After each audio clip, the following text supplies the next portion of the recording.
Disciplina y amonestación. David Martin Lloyd Jones, 1899 a 1981. Y vosotros, padres, no provoquéis a ira a vuestros hijos, sino criadlos en disciplina y amonestación del Señor. Efesios 6:4. Si hemos de cumplir el mandato del apóstol, tenemos que hacer una pausa y considerar lo que debemos hacer. Cuando llega un hijo, tenemos que decirnos: somos guardianes y custodios de esta alma. ¡Qué responsabilidad tan tremenda! En el mundo de los negocios y el profesional, los hombres son muy conscientes de la gran responsabilidad que tienen con respecto a las decisiones que deben tomar.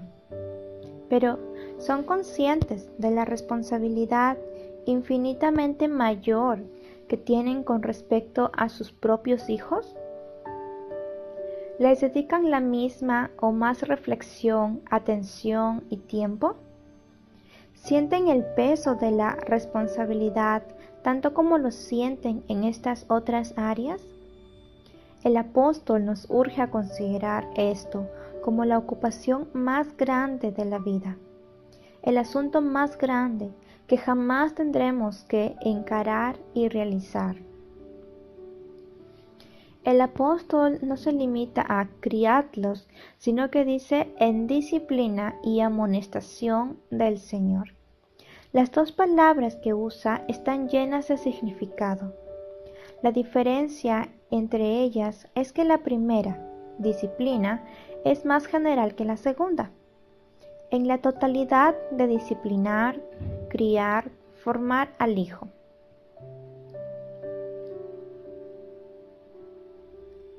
Incluye, por lo tanto, una disciplina general. Y como todas las autoridades coinciden en señalar, su énfasis es en las acciones. La segunda palabra, amonestación, se refiere más bien a las palabras que se dicen. Disciplina es el término más general que incluye todo lo que hacemos por nuestros hijos. Incluye todo el proceso en general de cultivar la mente y el espíritu, la moralidad y la conducta moral, toda la persona del niño. Esa es nuestra tarea, es dar atención al niño, cuidarlo y protegerlo. La palabra amonestación tiene un significado muy similar, excepto que coloca más énfasis en el habla. Por lo tanto, esta cuestión incluye dos aspectos. Primero, tenemos que encarar la conducta en general, las cosas que tenemos que hacer por medio de nuestras acciones. Luego, sumado a esto, hay ciertas amonestaciones que debieran ser dirigidas al niño, palabras de exhortación, palabras de aliento, palabras de reprensión, palabras de culpa. El término usado por Pablo incluye todas estas, o sea, todo lo que les decimos a los niños con palabras cuando estamos definiendo una posición e indicando lo que es bueno y lo que es malo, alentando, exhortando, etc. Tal es el significado de la palabra amonestación. Los hijos deben ser criados en la disciplina y amonestación. Y luego viene la frase más importante de todas, del Señor. Aquí es donde los padres de familia cristianos, ocupados en sus obligaciones hacia sus hijos, se encuentran en una categoría totalmente diferente de todos los demás padres. En otras palabras, esta apelación a los padres cristianos no es simplemente para exhortarlos a criar a sus hijos, para que tengan buena moralidad o buenos modales o una conducta loable en general. Eso, por supuesto, está incluido. Todos deben hacer eso. Los padres no cristianos deben hacerlo. Deben preocuparse porque tengan buenos modales, una buena conducta en general y que eviten el mal. Deben enseñar a sus hijos a ser honestos, responsables y toda esta variedad de virtudes. Eso no es más que una moralidad común, y hasta aquí el cristianismo no ha comenzado su influencia. Aún los escritores paganos, interesados en que haya orden en la sociedad, han exhortado siempre a sus prójimos a enseñar tales principios. La sociedad no puede continuar sin un modicum de disciplina y de leyes y orden en todos los niveles y en todas las edades. Pero el apóstol no se está refiriendo a esto únicamente. Dice que los hijos de los creyentes deben ser criados en disciplina y amonestación del Señor. Es aquí donde entra en juego específicamente el pensamiento y la enseñanza cristiana. Que sus hijos tienen que ser criados en el conocimiento del Señor Jesucristo como Salvador y Señor. Debe ser siempre una prioridad en la mente de los padres cristianos. Esa es la tarea singular a la cual solo los padres cristianos son llamados.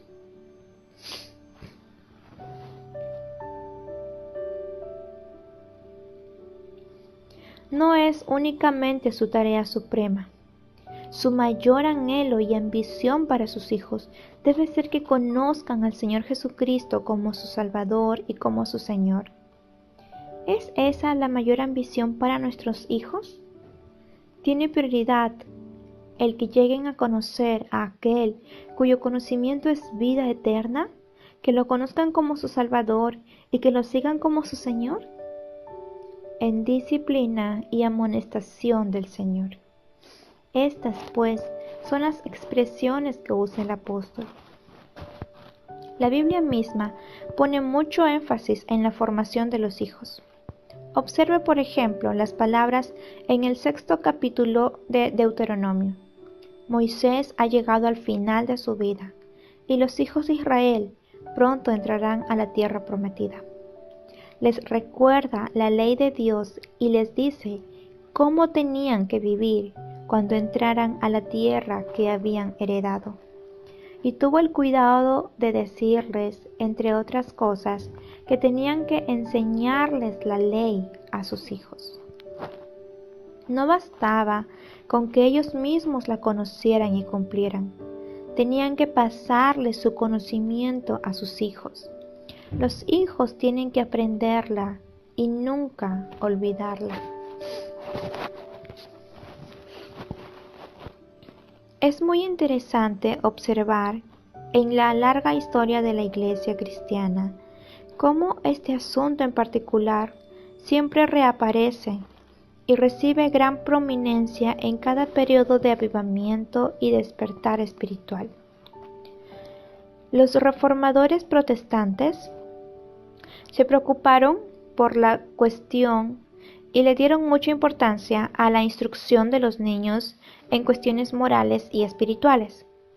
Los puritanos le dieron aún más importancia, y los líderes del avivamiento evangélico, ellos de hace 200 años hicieron lo mismo. Se han escrito libros sobre este asunto y se han predicado muchos sermones sobre él. Esto sucede, por supuesto, porque cuando alguien acepta a Cristo como su Salvador, afecta la totalidad de su vida. No es meramente algo individual y personal, afecta la relación matrimonial y por lo tanto hay muchos menos divorcios entre cristianos que entre no cristianos. También afecta la vida de la familia, afecta a los hijos, afecta el hogar, afecta cada aspecto de la vida humana. Una de las épocas más grandes en la historia de esta nación y de otras naciones siempre han sido los años inmediatamente después de un avivamiento cristiano, un avivamiento de la verdadera religión. El tono moral de toda la sociedad se ha elevado. Aún los que no han aceptado a Cristo han recibido su influencia y han sido afectados por él. En otras palabras, no hay esperanza de hacer frente a los problemas morales de la sociedad, excepto en términos del Evangelio de Cristo.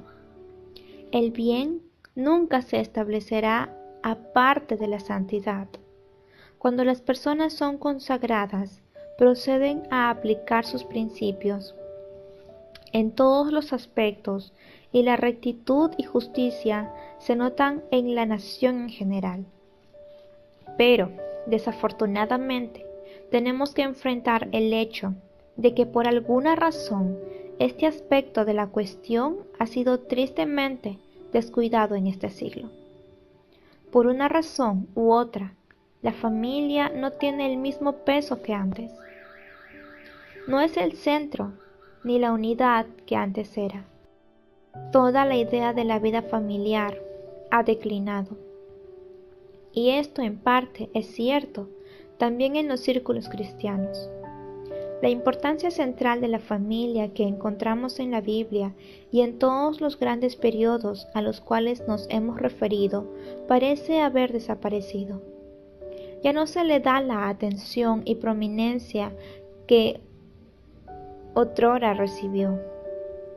Todo esto hace que sea mucho más importante que descubramos los principios que deberían gobernarnos en este sentido. Primero y principal, criar a los hijos en disciplina y amonestación del Señor es algo que deben hacer los padres y hacerlo en el hogar. Este es el énfasis a lo largo de la Biblia. No es algo a ser entregado a la escuela, por más buena que sea. Es la obligación de los padres, su principal y su más esencial obligación. Es la responsabilidad de ellos y no deslindarse de ella pasándosela a otros. Enfatizo esto porque todos sabemos muy bien lo que ha estado sucediendo en los últimos años. Más y más los padres están transfiriendo sus responsabilidades y obligaciones a las escuelas. Considero que este asunto es muy serio. No hay influencia más importante en la vida de un niño que la influencia de su hogar. El hogar es la unidad fundamental de la sociedad y los niños nacen en un hogar, en una familia. Allí está el círculo que es la influencia principal en sus vidas. No hay duda de eso. Es lo que toda la Biblia enseña.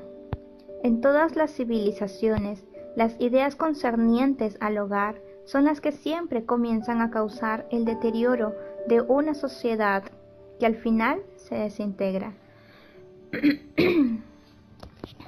En el Antiguo Testamento es muy claro que el padre es una serie de sacerdote en su hogar y su familia.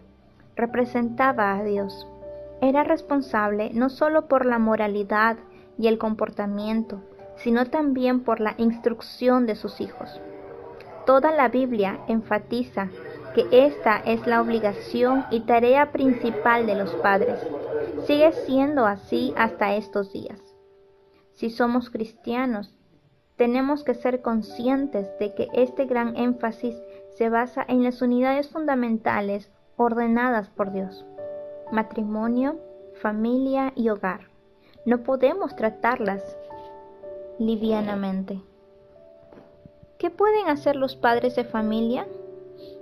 Tienen que complementar la enseñanza de la iglesia y tienen que aplicar la enseñanza de la iglesia. Se puede hacer muy poco con un sermón. Tiene que ser aplicado, explicado, ampliado y complementado. Es aquí donde los padres cumplen su parte. Y si esto siempre ha sido lo correcto e importante, ¿cuánto más lo es hoy? ¿Alguna vez ha pensado usted seriamente acerca de este asunto? Probablemente usted enfrenta una de las tareas más grandes que jamás han tenido los padres, y por la siguiente razón. Considere la enseñanza que reciben ahora los niños en las escuelas. La teoría e hipótesis de la evolución orgánica les son enseñadas como un hecho. No se las presentan como una mera teoría que no ha sido comprobada. se les da la impresión de que es un hecho absoluto y que todas las personas científicas y educadas la creen. Y los que no la aceptan son considerados raros. Tenemos que encarar esa situación. Les están enseñando a los niños cosas perversas en la escuela. Las oyen en la radio y las ven en la televisión. Todo el énfasis es anti-Dios, anti-Biblia, anticristianismo verdadero, antimilagroso y antisobrenatural. ¿Quién va a contrarrestar esas tendencias? Esa es precisamente la responsabilidad de los padres.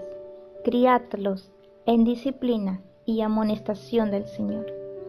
Esto requiere gran esfuerzo por parte de los padres, porque en la actualidad las fuerzas en contra nuestra son muy grandes. Los padres cristianos de la actualidad tienen esta muy difícil tarea de proteger a sus hijos contra las poderosas fuerzas adversas que tratan de indoctrinarlos. Ese es, pues, el ambiente. Para ser práctico, quisiera, en segundo lugar, mostrar cómo esto no debe ser realizado. Hay una manera de tratar de encarar esta situación que es desastrosa y hace mucho más daño que bien. ¿Cómo no debe realizarse? Primero, nunca debe hacerse de un modo mecánico y abstracto, casi automático, como si fuera una especie de ejercicio militar. Recuerdo una experiencia que tuve sobre esto hace unos 10 años. Me hospedé con unos amigos mientras predicaba en cierto lugar y encontré a la esposa, la madre de la familia, muy afligida. Conversando con ella, descubrí la causa de su aflicción. Esa misma semana, cierta dama había dado allí conferencias sobre el tema cómo criar a todos los hijos de su familia como buenos cristianos. Habían sido maravillosas. La conferencista tenía 5 o 6 hijos y había organizado su hogar y su vida de modo que terminaba todo el trabajo de su casa para las 9 de la mañana y luego se dedicaba a diversas actividades cristianas. Todos sus hijos eran excelentes cristianos y todo parecía ser tan fácil, tan maravilloso. La madre con quien yo conversaba, que tenía 2 hijos, se sentía muy afligida, porque se sentía un total y absoluto fracaso. ¿Qué podía yo aconsejarle? Le dije esto. Un momento, ¿qué edad tienen los hijos de esta señora? Yo sabía la respuesta y también la sabía mi amiga. Ninguno de ellos en ese momento tenía más de 16 años. Seguí diciendo, espere y veamos. Esta señora dice que todos son cristianos y que lo único que se necesita es un plan para llevar a cabo disciplinadamente. Espere un poco. Dentro de unos años la historia puede ser muy diferente. Y así fue. Es dudoso que más de uno de esos hijos sea cristiano. Varios de ellos son abiertamente anticristianos y le han dado la espalda a todo. No se puede criar de esa manera a los hijos para que sean cristianos. No es un proceso mecánico y de cualquier manera lo que ella hacía era todo tan frío y clínico. El niño no es una máquina, así que no se puede realizar esta tarea mecánicamente. Ni debe realizarse jamás la tarea de un modo completamente negativo o restrictivo. Si uno le da a sus hijos la impresión de que ser cristiano es ser infeliz y que el cristianismo consiste de prohibiciones y constantes reprensiones, los estará ahuyentando hacia los brazos del diablo y del mundo. Nunca sea enteramente negativo y represivo. Mi último punto negativo es que nunca debemos forzar a un niño a tomar una decisión. ¿Cuántos problemas y desastres han surgido a causa de esto? ¿No es maravilloso? Dicen los padres, mi fulanito, que es apenas un niño, ha decidido seguir a Cristo. En el culto se le presionó, pero eso nunca debe hacerse. Con ello se viola la personalidad del niño. Además, uno está demostrando una ignorancia profunda sobre el camino de salvación. Usted puede hacer que un pequeño decida cualquier cosa. Usted tiene el poder y la habilidad de hacerlo, pero es un error. Es contrario al espíritu cristiano. No lo fuerce a tomar una decisión. Entonces, ¿cuál es la manera correcta? El punto importante es que tenemos que dar siempre la impresión de que Cristo es la cabeza de la casa o del hogar. ¿Cómo podemos dar esa impresión? Principalmente por nuestra conducta y ejemplo en general. Los padres deben estar viviendo de tal manera que los hijos siempre sientan que ellos mismos están bajo Cristo, que Cristo es su cabeza. Este hecho debe ser evidente en su conducta y comportamiento. Sobre todo, debe haber un ambiente de amor. El fruto del Espíritu es el amor, y si el hogar está lleno de un ambiente de amor producido por el Espíritu, la mayoría de sus problemas se resuelven. Eso es lo que da resultado, no las presiones y los llamados directos, sino un ambiente de amor.